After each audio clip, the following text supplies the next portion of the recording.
There's a reason, campers, whisper, never leave your tent at night.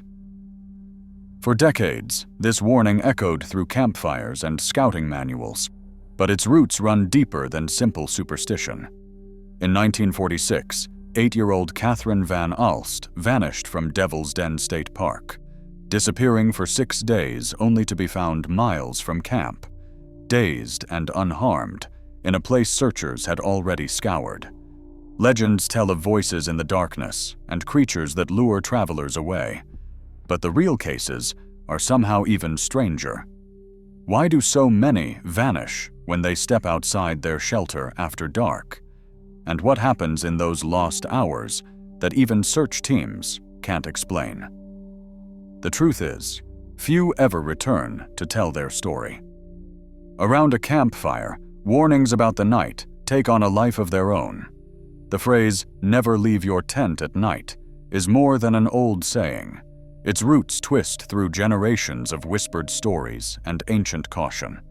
In the 1950s and 60s, scouts and campers passed the warning along in low voices, hinting at dangers that went far beyond wild animals or rocky ground. But the message itself is far older, echoing through indigenous traditions that shaped the very idea of nighttime safety in the wild.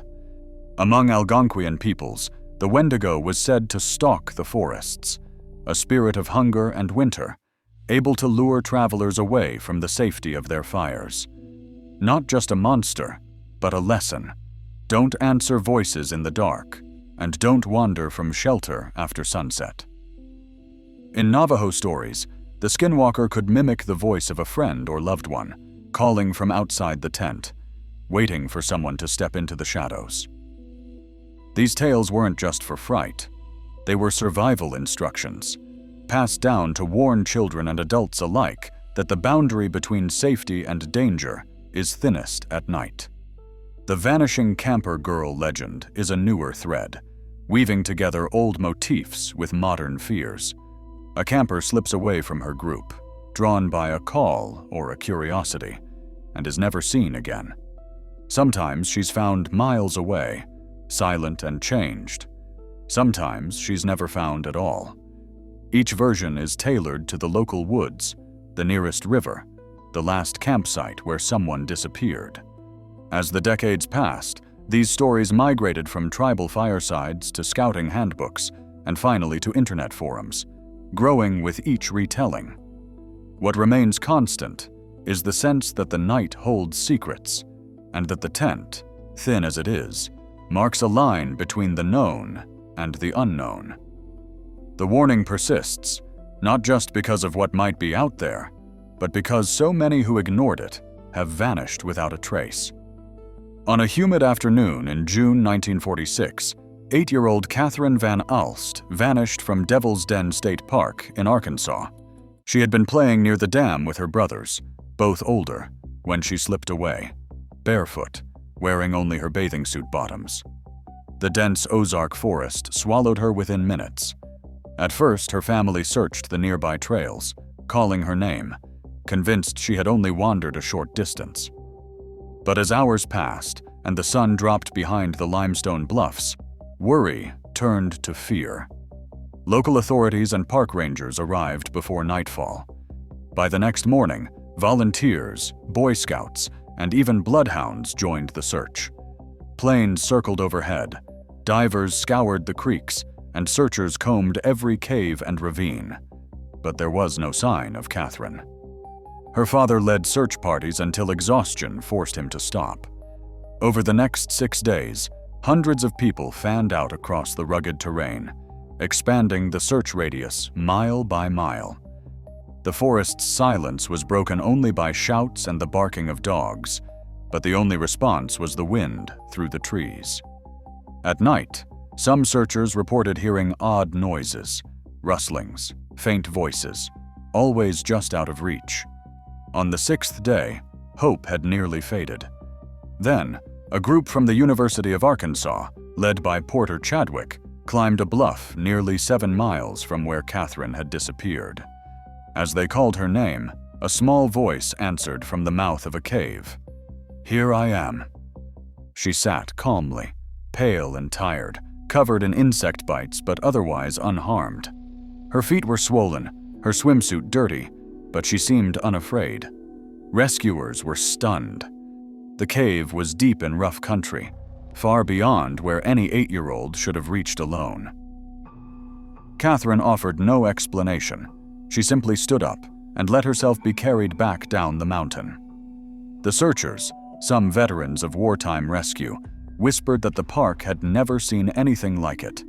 For days, experts tried to reconstruct her path, but the mystery only deepened. How had she survived? How had she traveled so far, barefoot, through tangled undergrowth and rocky cliffs? Some said she must have been guided by something unseen. Others chalked it up to luck and resilience. But the story spread quickly, feeding the old warnings. In the wild, the line between safety and disappearance can vanish in a single night.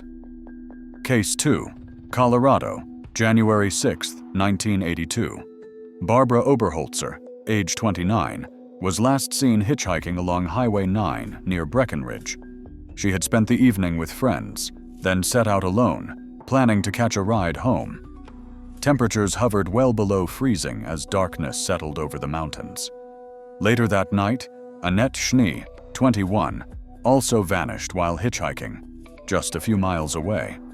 The two women never met, but their disappearances would become forever linked by the snow and silence of that winter.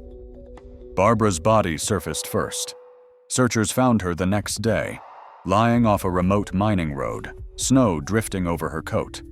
Her backpack and one shoe had been left behind, puzzling investigators. Months passed before Annette was discovered in July, miles away, face down in a shallow stream. Her orange boot lay on the bank, far from her body.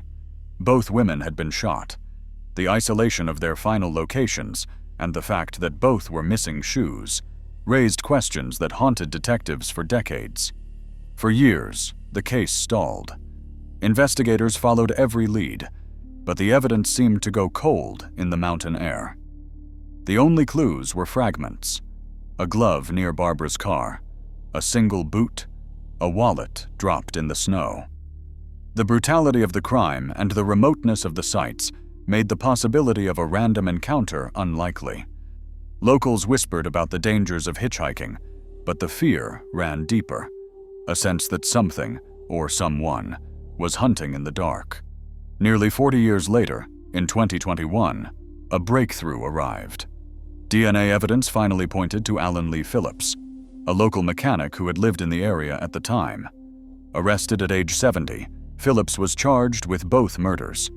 After so many years, the truth pointed not to legend or misadventure, but to a human threat that had moved unseen beneath the cover of night. The case left a scar on the region, a reminder that the greatest dangers sometimes walk on two legs, and that in the wild, not every shadow belongs to the forest. The night in the wilderness is not just a backdrop for legends. It's a test of the mind and body. Survival experts warn that after sunset, even the most familiar campsite can become a maze. Disorientation strikes quickly. A single step away from the glow of the tent, and the world dissolves into shadows. Within 50 feet, a camper can lose their bearings. Panic sets in, and with it, the risk of making a fatal mistake. Statistics from the National Park Service reveal that each year, around 160 to 180 people are reported missing in America's national parks. Most are found within hours, but a small number, often a dozen or more, are never recovered. The reasons vary: a wrong turn, sudden weather, a misjudged distance in the dark. Yet the pattern repeats across decades and regions. Search teams find shoes or jackets left behind, sometimes neatly placed, sometimes miles from where the person vanished. In cold conditions, some victims are found without clothing, a phenomenon known as paradoxical undressing, where hypothermia tricks the brain into feeling overheated. Forensic pathologists accept this as a real effect, but it cannot explain every case. especially when disappearances happen in warm weather or the missing are children. Psychologists studying survival behavior note that stress and exhaustion can warp perception. Campers report hearing voices or seeing lights that draw them away from safety, only to realize too late that they are lost. Some describe a compulsion to keep moving, even when logic says to stay put. The mind, under pressure, can become its own worst enemy. Despite decades of search and rescue advances, the wilderness keeps its secrets. Most who vanish are found, but a few are not. The old warnings persist for a reason. In the wild, the boundary between safety and disappearance is thinner than we want to believe. Sometimes the only real protection is to heed the advice whispered around every campfire: never leave your tent at night. In 1946, 8-year-old Catherine Van Alst vanished for 6 days in Devil's Den State Park, only to be found miles from where she disappeared. Decades later, in 1982, Barbara Oberholzer and Annette Schnee were both murdered in Colorado's mountains. Their cases unsolved until DNA evidence led to an arrest nearly 40 years later. While folklore warns us never to leave the safety of our tents, documented disappearances and crimes show the risks are all too real. Whether from the wilderness itself or from human threats, each year, hundreds of people still go missing in national parks, and many cases remain unresolved, with critical details lost to time or never found. Despite improved search techniques and forensic breakthroughs, the reasons behind many nighttime vanishings are still unknown. The evidence makes one thing clear: the line between legend and reality can be thin, and the warning, "never leave your tent at night," remains rooted in fact.